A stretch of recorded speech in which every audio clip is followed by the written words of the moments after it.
Great. Welcome to another episode with Vector Media Biz Chat. Today we have Augustine Bhaskarraj from Adelaide. He is an educational consultant. Gus, welcome to the show. Thank you, Kevin. Thank you for having me in your show today. So good to have you. Gus, I like to ask entrepreneurs that how they get into the industry and what inspired them to become entrepreneurs. Can you tell us a bit about your story? Yeah, entrepreneurship has been from my childhood to be an entrepreneur as a dream, and growing up with a environment or a family which is into business or manufacturing business, so it has a ripple effect on you as an individual to be a natural entrepreneur, and that's why I wanted to start something different to a manufacturing business in a service sector. That Well, led me to education consultancy. cool, very nice. So, with the rise of international education, how do you assist students navigating the complexities of studying abroad? Good question, Kevin. I started as an international student in Australia, and when I came here, we had several support at the university. But as an international student, there were a lot of community engagement missing or cultural engagement missing in education universities. And we developed student associations as first in Adelaide when we first came, and the Indian Society was established in 2010 at University of Adelaide. And being an international student, I always thought education is a nice way to engage with people in the community. And after graduation in an engineering degree, I found myself a job at the university itself, which was a blessing in disguise. And I've been working in education sector in student service focus for nearly 18 years now. So that experience and knowledge of working with students led me into this consultancy firm. Globally, I see now that international education has become a norm. People travel and migrate to study, mostly for the experience and cultural gain that they want to adhere to themselves because the world is becoming small with the increase in technology and feasibility in studying different courses at different places. And rightly so, the cultural diversity is increasing and awareness of each other's culture is increasing worldwide and in Australia as well, being a multicultural society as we are, education has become very multicultural since the 2010s, at least that I've seen. Mhm. Australia is, I think it's known as the most country with the most number of nationals from overseas. Oh, absolutely, easily, yeah. Australia is one of the topmost countries with most number of internationals or nationals coming as students to study here. Absolutely. Because every industry has its challenges. So, what are some of the biggest challenges you face in your industry when you work with students and educational institutes? Great question, Kevin. Another important point when you mention about difficulty in starting a business. An education business is not about a commodity, it is a service business. And when you are dealing with service business, you are dealing with people. There are a lot of emotions and a lot of information sharing and integrity that needs to go into your business as on top of your overheads, on top of the challenges that you need to do um, to establish a business. A good example of that is to have your own space or your own marketing materials, your own website when you don't have the revenue generation coming up. And also, you need to be a certified consultant, or you need to get some certification if you want to practice as a consultant in Australia, which is not very much so in some other countries. But to practice as an education consultant, you need to go through the certification process, which again has some revenue involved or finance involved.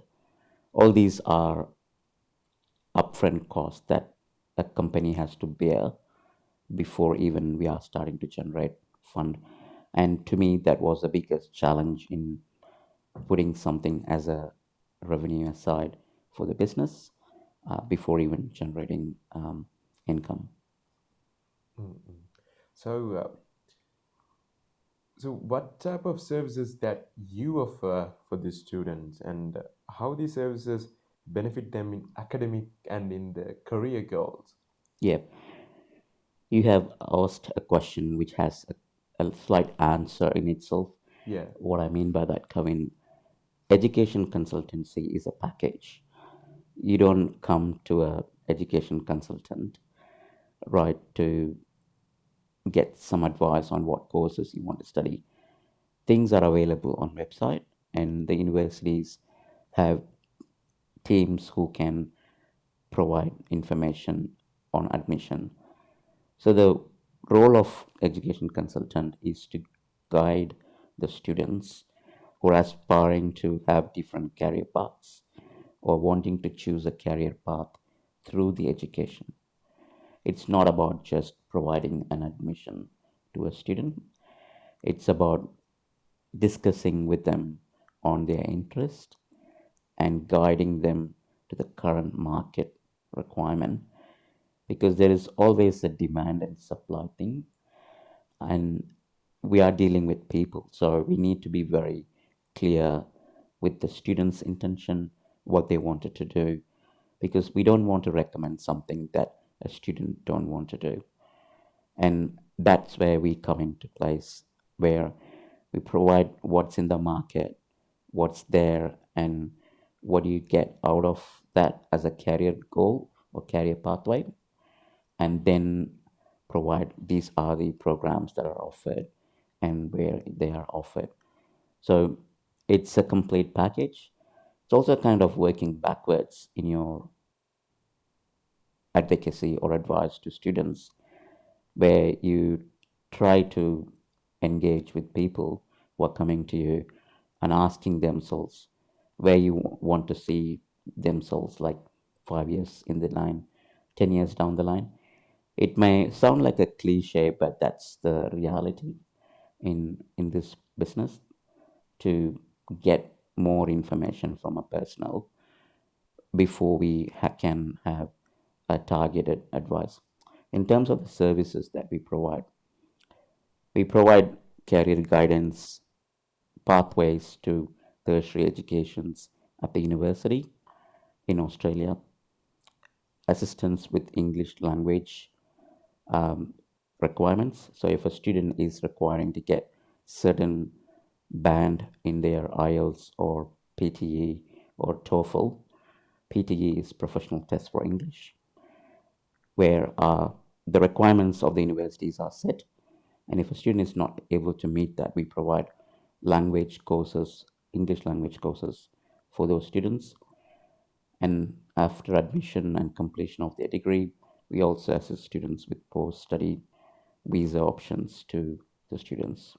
We advise on the post-study student visa options, and it's up to the students to engage with us or do their applications on themselves. So these are the services that we offer at ARB Education Consultancy currently. Right, Gus. You mentioned the English tests.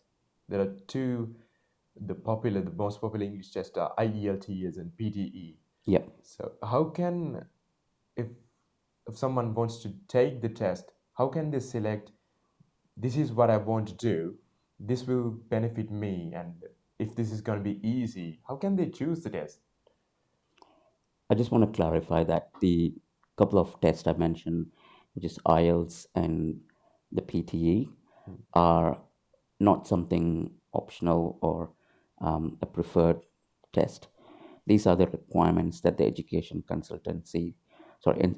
institutions set for the students.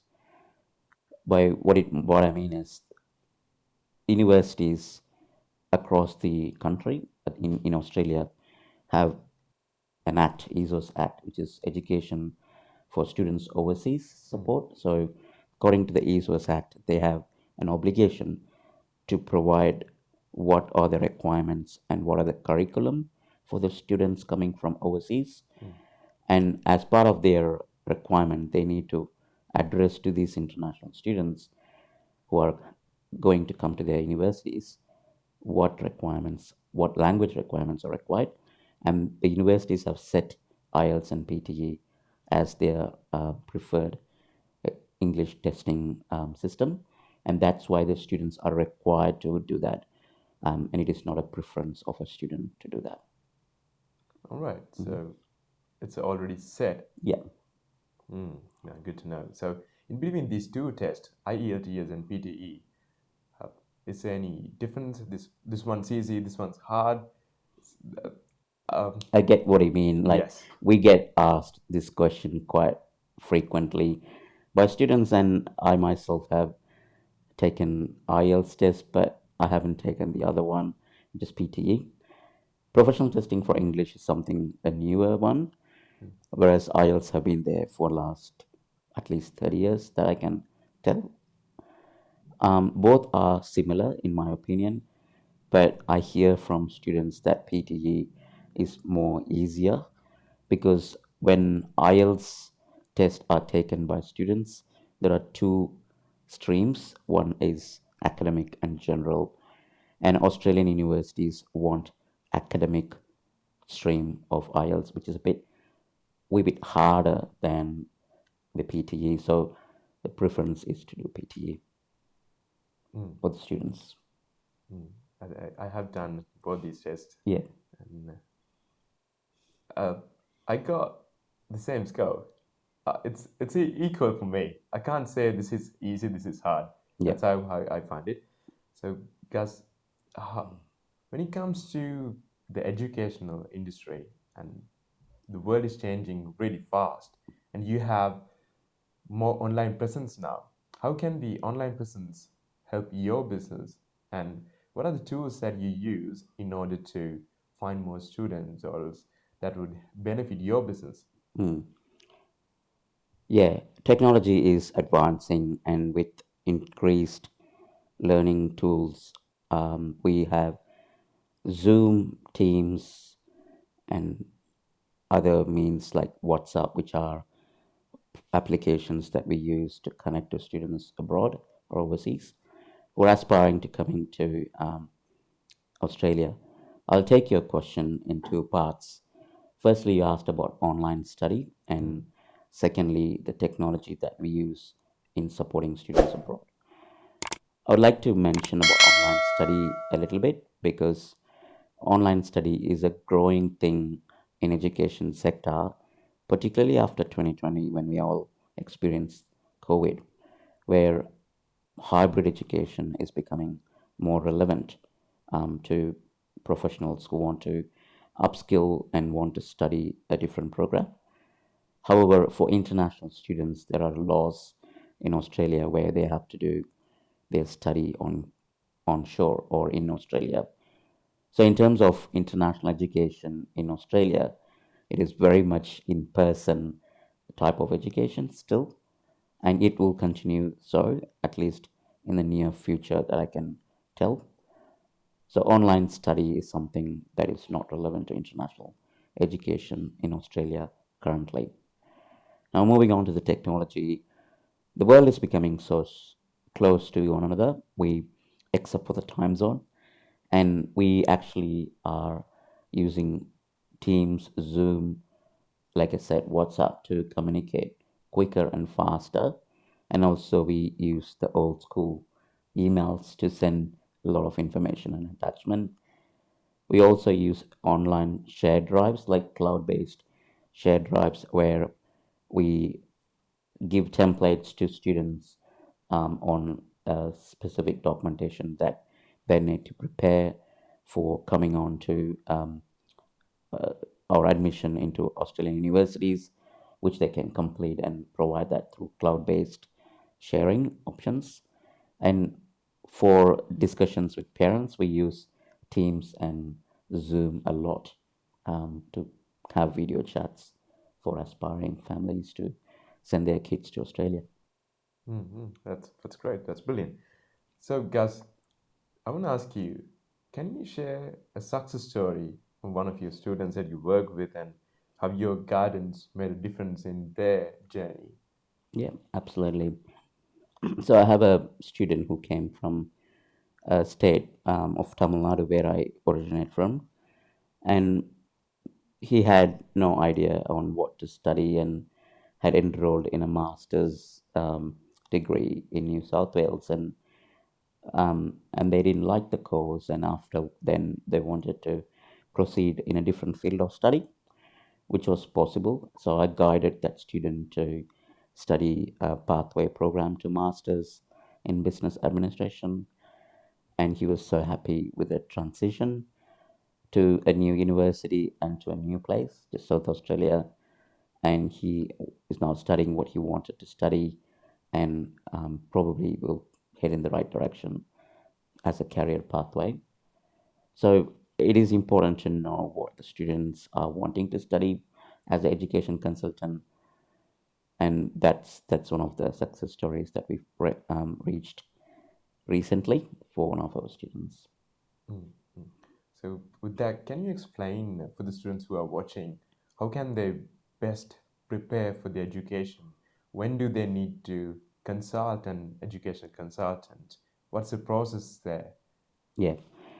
So in most of the Asian and Southeast Asian countries, it is really very similar school structure where you have until year 12 of education and then do a bachelor degree for 3 years or 4 years, depending on what discipline that you're studying. I recommend students who are wanting to experience that international education in Australia to start at least 6 months to 1 year before. Plan ahead. If you are wanting to study bachelor, it is from the start of your year 12. And if you're wanting to study masters, it is from the start of your third year or final year, which is fourth year in engineering and third year for other bachelor program. So start from your final year of your school or undergraduate degree to analyze what are in the market, what are your career goals, and what programs are offered and how long that you want to study, so that it helps you to prepare for what you want to do in your study. Preparation is really key because there are a lot of hindrance, there are a lot of barriers that students face, and they get disappointed when they come to the toe end of the preparation very late and miss out. And I advise to students not to have a gap year. That really affects their career or resume going forward. To avoid those gap year, start preparing early, start preparing at least 6 to 12 months before you want to study overseas. Mm. Especially for the English language test, right? Yeah, a number of aspects. Could be English language requirement, it could be finance arrangement. You need to arrange financial documents to show to the universities to get a confirmation of enrollment, which are mandatory to apply for student visa. And again, you need to provide support documentations like statement of purpose that you're coming as a genuine temporary entrant to Australia.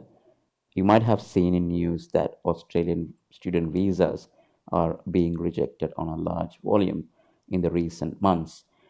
Part of the reason is there are more students who don't provide appropriate documentations, such as the statement of purpose and genuine temporary entrant documentation. So start preparing those documentation while you're applying for universities so that you have a good knowledge and good timing to arrive before your orientation for university programs. Mm-hmm. That's, that's great advice, guys. I know that you have an engineering background and then you moved into education. And what makes you to make that transition? I need to go back to my year 12 to answer this question. Yeah. So, just going a few years ago, I did know what to study. It is so typical for a teenager not to know what they want to study in the 2000s. My dad recommended to do engineering because that was the booming degree in India at the time, or most part of Asia at the time.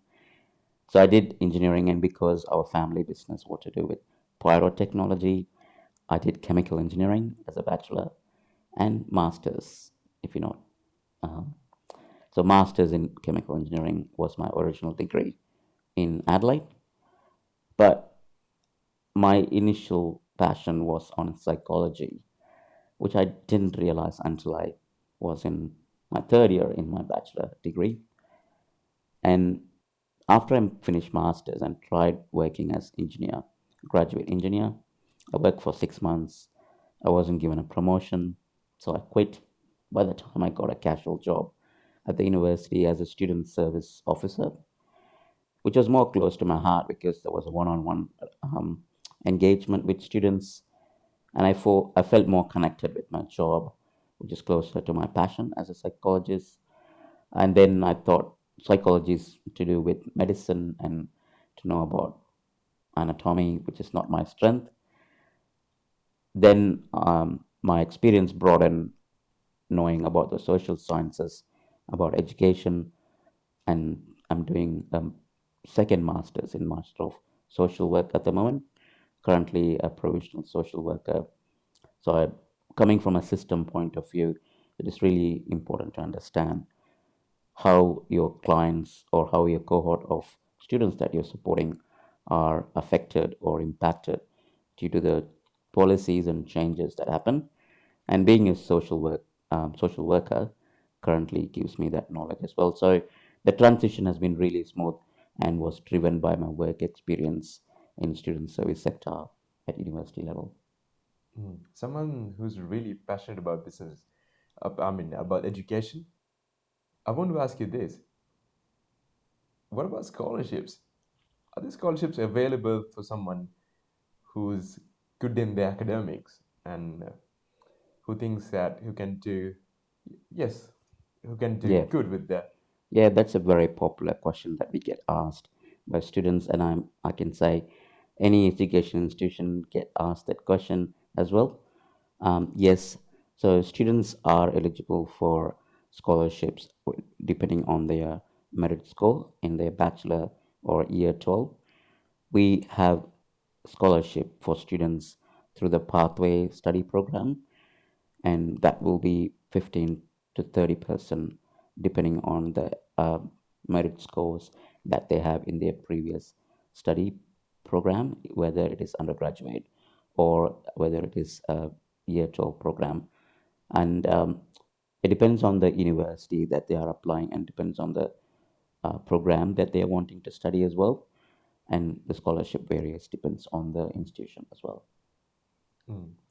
Gus, I know that when we work, that means we provide value to the society. That's what we do. So, with your transition, you started as an engineer and then worked there for 6 months, and you made the big transition to work with people. When you do that, how do you feel? How do you feel the difference? I mean, the value you provide. I'm assuming that it should be much more because now you are in your happy state. You're really happy to provide the value. Can you please tell us how this transition impacted your life? Mm. Another great question, Kavindu. The transition happened a few years ago now. When I look back, uh, it is the job satisfaction that brings in what you want to do. I was dealing with people as well. I was working with people in my process engineer graduate job as manufacturing products. So I was working in I was working with people in that firm as well. And who knows what it would have taken me. if I had continued with that role. But at that time, I wasn't satisfied with the takeaway I got in terms of emotional aspect.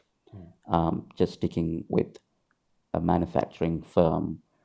I'm not against any manufacturing companies, by the way. They are great, they are super needed. But for me, for my emotional well being, it didn't connect. And hence, the service industry gave me more job satisfaction or content in my role, though it was not paying as much as it did initially um, from what I would have earned as an engineer.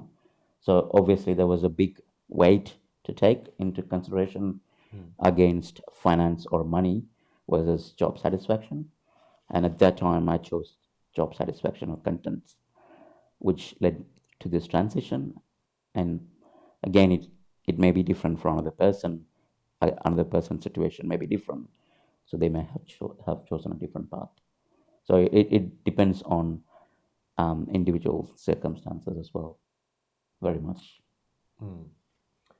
Gus is someone who loves education, who loves people, and I've known Gus for about 2 years now, and he has helped me in different ways and pointing out the things that I could improve on.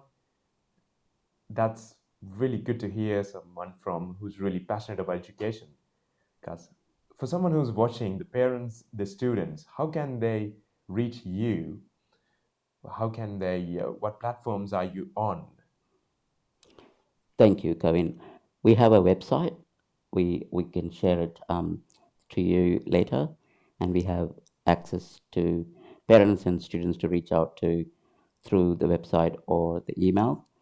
We are on Facebook as well, and we are trying to get into Instagram very soon. So at the moment, we have Facebook, WhatsApp, email, and website. That's great. Gus, can you please tell your business name once again? So our business name is ARB, Education Consultancy. Thank you, Gus. So good to have you on the show. And as Gus says, plan your future, plan ahead, do what you're really passionate about. Don't be afraid to make a transition. If you have to, live every day with super energy and super passionate about life, I would say. Right, Yes. spot on. Yep. Thank you, Kavindu. And thank you coming for the show, Gus. So good to have you. You have a wonderful day. Thank you. Thank you. Thanks for having me, Kavindu. You too have a good day.